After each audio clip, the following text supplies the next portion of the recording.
सृष्टी जे तयार झाली, युनिव्हर्स जे निर्माण झालं, तेव्हा गॅसेस वगैरे सगळे असे त्या रूपामध्ये आधी होते ना. म्हणजे प्रत्यक्ष सृष्टी प्रकट होण्यापूर्वी ज्या गॅस रूपामध्ये आहेत तशी कुठेतरी असं वाटतं की उत्पत्तीची ब्रह्मांडाच्या ह्याचा संबंध असा असं वाटतं. आणि प्रलयानंतर पण आहे, नंतर सुद्धा हे गॅसेसच राहणार आहेत असं ते शास्त्र सगळ्याचा धूर, म्हणून तिला ज्येष्ठा म्हणतात. आणि धुमावती धूर आत घेणारी आहे, कारण प्रलयानंतर सुद्धा ती धूर रूपामध्ये राहिलेली आहे.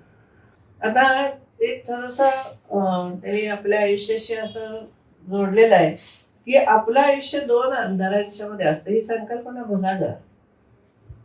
गर्भातून जेव्हा येतो तेव्हाही गर्भाच्या येण्यापूर्वी अंधारच आहे ना. हो, गर्भात कसा अस्थि तरी आहे, बरोबर, अस्थि आहे, बाळ आहे, त्याच्यापूर्वी अंधार आणि मृत्यूनंतरचा अंधार आहे.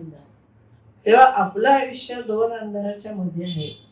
ही किती गमतशीर म्हणजे वेगळी संकल्पना आहे. आणि आपण कुठं आलो, कुठं जाणार आहोत हे आपल्याला माहिती नाही. आणि ही धुमावती दोन्ही टोकाला. आपण जन्म घेण्याच्या जे कन्सेप्शन होण्याच्याही आधी आणि मृत्यू झाल्यानंतर आहे.